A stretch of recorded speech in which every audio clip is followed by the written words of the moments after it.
Welcome to Pettway History Month. I'm Keisha, and I'm a direct descendant of the Pettways and Bendoffs of Gee's Bend, Alabama.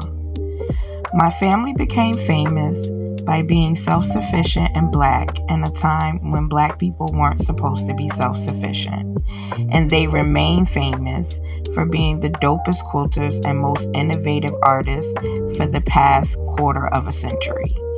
With a little help from God, the government, and my family's ingenuity and will, we have persevered. Gee's Bend, now officially known as Boykin, Alabama, is a small, isolated community surrounded on three sides by the Alabama River. Joseph Gee, a North Carolina planter, established a cotton plantation there in 1816 with 17 enslaved people. Prior to Gee's arrival, the area was inhabited by Native American members of the Creek Federation, widely known as Creek Indians. The Creek people were the predominant Native American group living in this region of Alabama prior to its colonization. The land that would become Gee's Bend was originally part of the Creek territory. Joseph Gee died in 1824, leaving his estate, including 47 enslaved, to his nephews, Charles and Sterling Gee. In 1825, other family members of Joseph introduced a chancery suit, which originally barred Charles and Sterling from receiving the entire estate, despite their efforts to secure it for themselves. By buying the estate from the other beneficiaries, they eventually succeeded in taking control of it. They managed the plantation until 1845, when they had to relinquish it to their cousin or nephew, Mark H. Pettway, to settle a $29,000 debt owed him by one of the brothers. In 1846, Pettway and his family embarked on a significant journey from North Carolina to Alabama to take possession of their new property. Pettway and his family traveled in a caravan accompanied by over 100 enslaved people. Family folklore is that all the enslaved walked from North Carolina to Alabama with the exception of the family's beloved cook. When Pettway arrived, he made one significant change that would impact the town for years to come. He gave all the enslaved people the last name Pettway. Mark and his family's journey to Gee's Bend marked the beginning of a new era for the plantation and its residents, setting the stage for the community's unique history and cultural development. After the Civil War and emancipation, many former slaves and their descendants remained on the land and continued to work the soil as tenant farmers and sharecroppers. The Pettway family continued to own the land until 1895, when they sold their 4,000 acres and the remaining white Pettways left the area.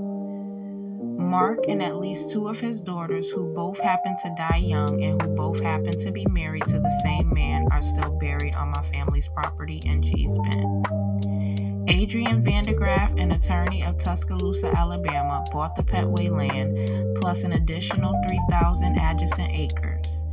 Vandergraff operated the plantation as an absentee landlord, never directly running the cotton plantation himself, instead opting for a family member to serve as the overseer.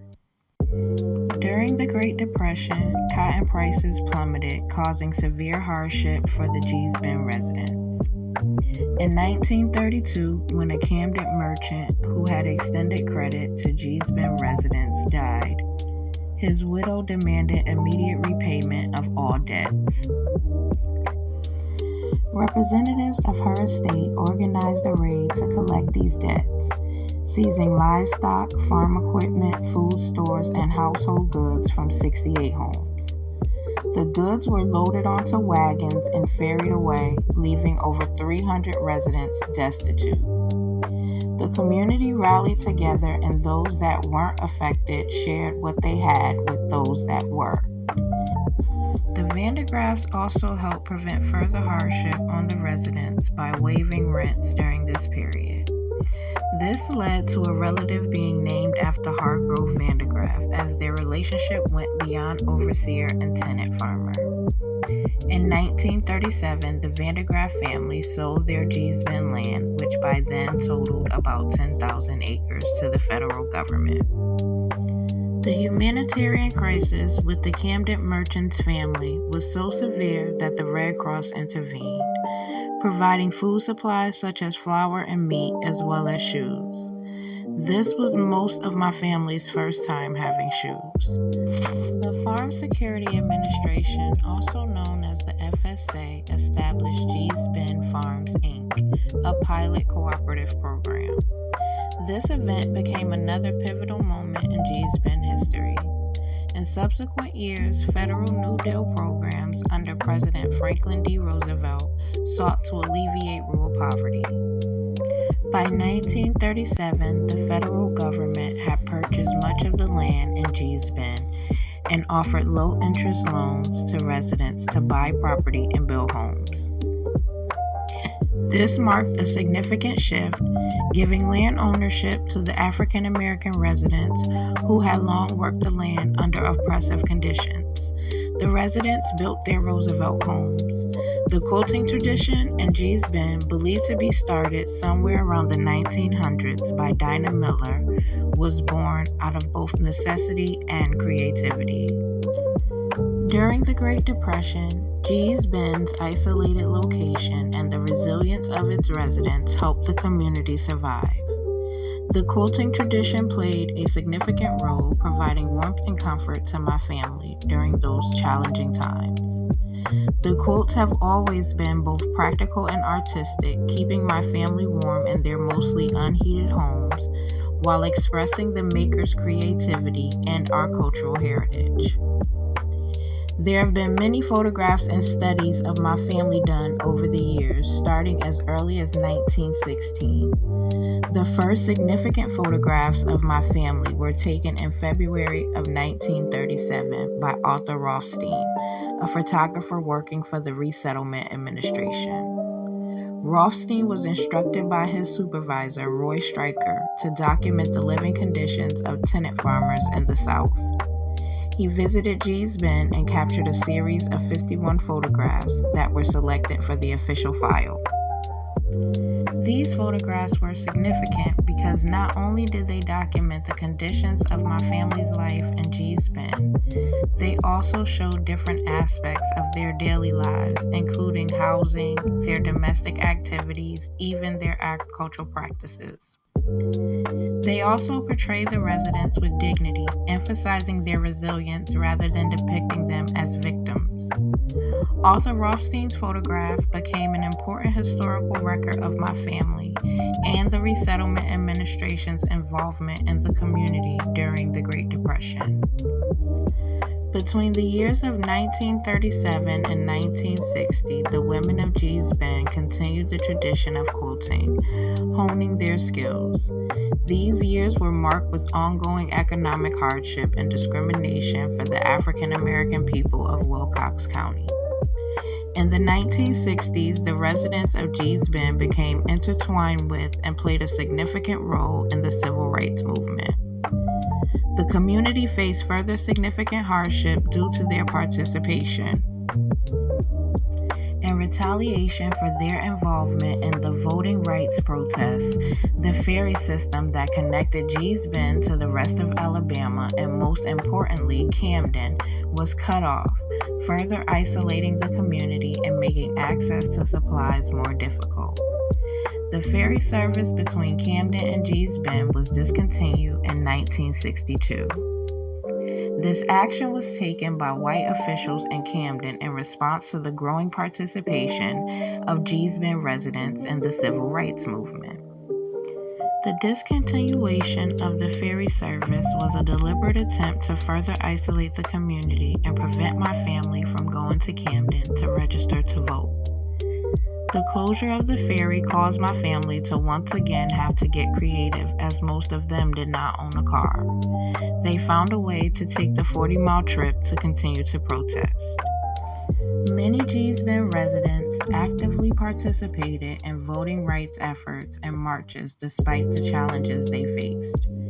Their participation was galvanized by a visit from Dr. Martin Luther King Jr. to their isolated community in Alabama in February 1965. During this visit, King addressed a packed crowd of 300 at Pleasant Grove Baptist Church, encouraging the residents so successfully that many of their children joined the fight for equality. Miss Nettie Young became an activist for voting rights and was jailed for it in Camden, the county seat, in 1965. Miss Aola Mosley and her daughter Mary Lee Bendoff marched with King in Camden.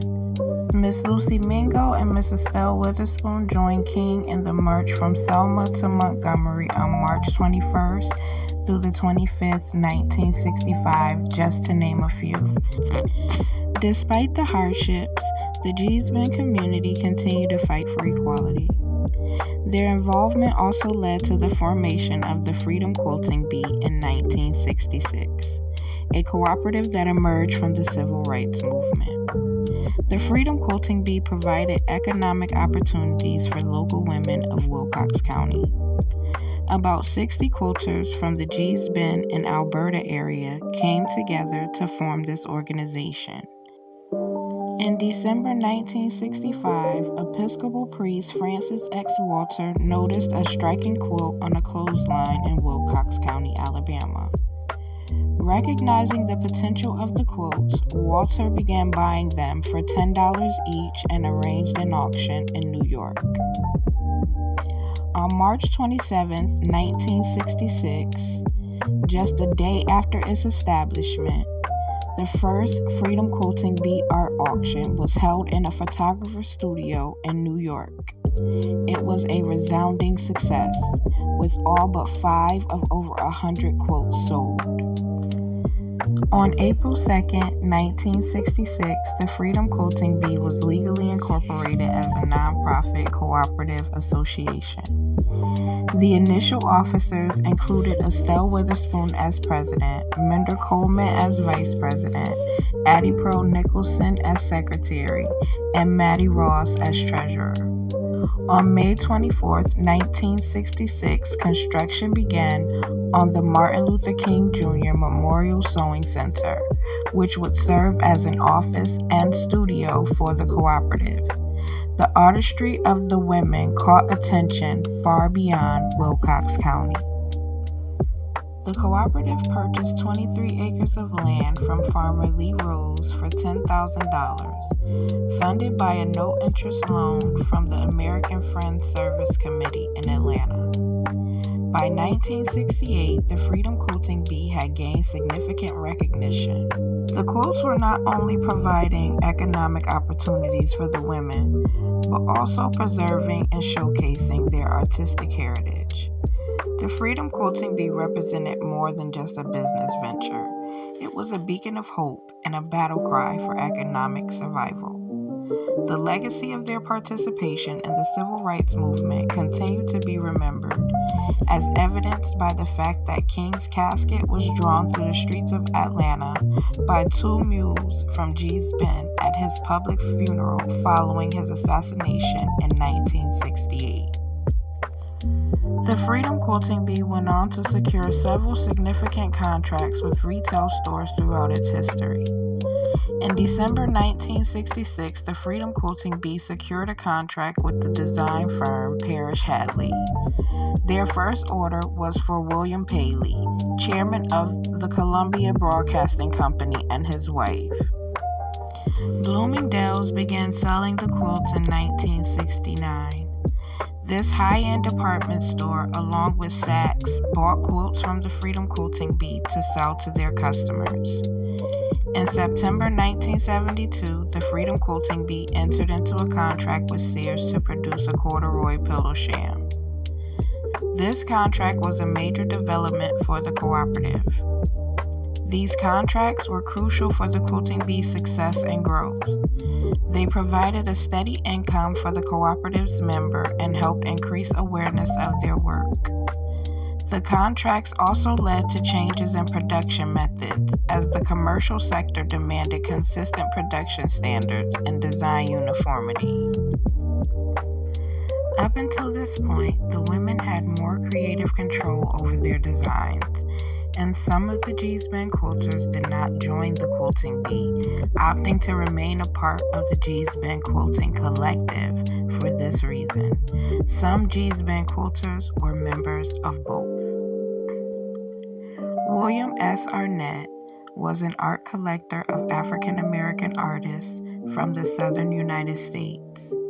Arnett began collecting and promoting the work of African American artists from the Deep South in the mid-1980s. Arnett organized the exhibition Souls Grown Deep, African American Vernacular Art of the South in Atlanta in 1996. In 1998, Arnett stumbled upon a photograph of a quilt made by Annie Mae Young of Geesben. Intrigued by the unique design, Arnett, along with his son Matt, set out to find the quilt and the person who made it. They showed up in Geesben unannounced and began knocking on doors to inquire about quilts. Once they found her, she reluctantly welcomed them into her home. Arnett began purchasing quilts from Miss Annie Mae in the community. Word spread quickly about a crazy white man in town paying good money for raggedy old quilts. This encounter led to Arnett buying hundreds of quilts from the Geesben community over time for little to no real money. The discovery of the Geesben quilts ultimately resulted in a major exhibition. In 2002, William Arnett convinced a curator at the Museum of Fine Arts in Houston to showcase his collection of Geesben quilts. The exhibition, titled The Quilts of Geesben, opened to immediate critical acclaim and sparked national interest in these unique artworks. In the early 2000s, exhibitions at major museums brought national attention to the quilts.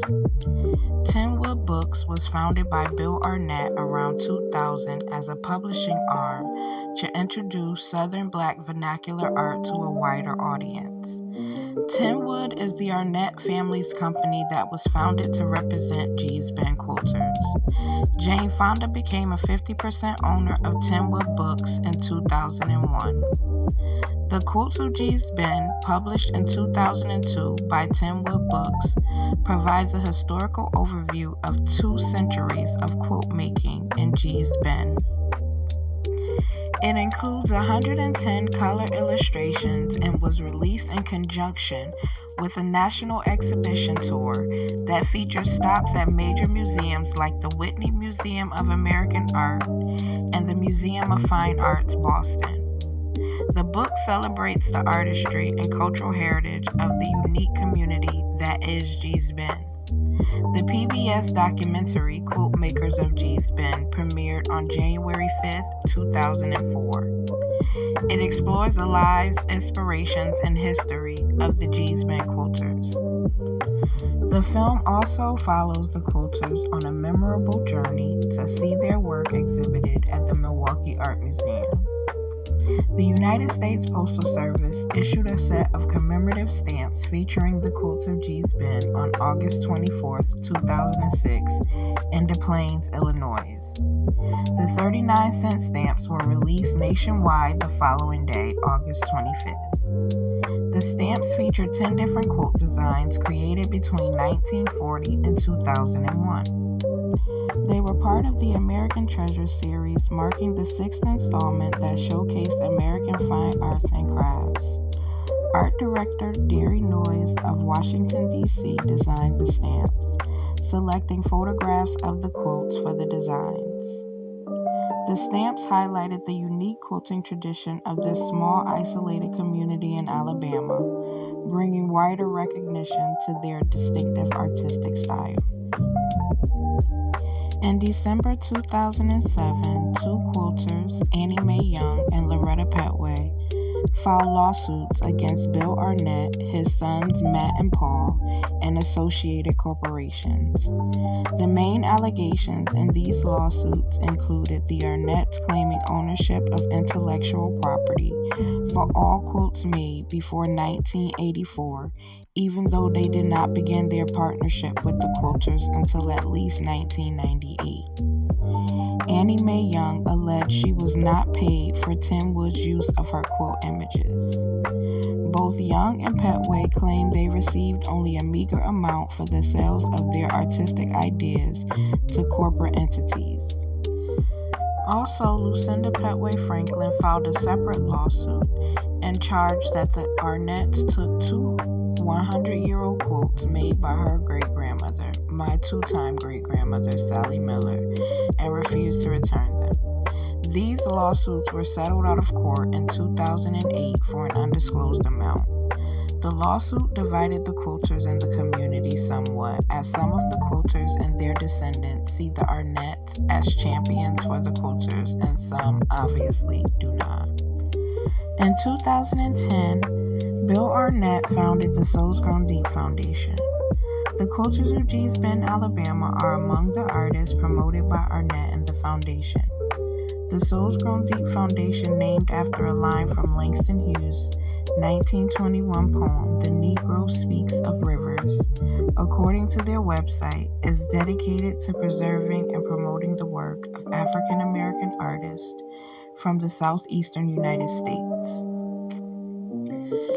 In 2014, the foundation initiated a program to transfer works from its collection to leading art museums as part of temporary or permanent collections. William Arnett passed away August 12, 2020, at the age of 81 in Atlanta, Georgia. The foundation, with the new board of directors, claims to continue to advocate for these artists' inclusion in the canon of American art history and work to foster economic empowerment, racial and social injustice, and educational advancement in their communities. The Tim Wood Foundation is mentioned as having a director of programming and exhibitions as of January 2024. As of 2025, the foundation has placed over 400 pieces by 110 artists in numerous high-profile collections around the country. The Quilts and Quilters of Gee's Bend have gained recognition as significant contributions and contributors to American art. The quilters are celebrated for their innovative designs, often compared to modern and contemporary art.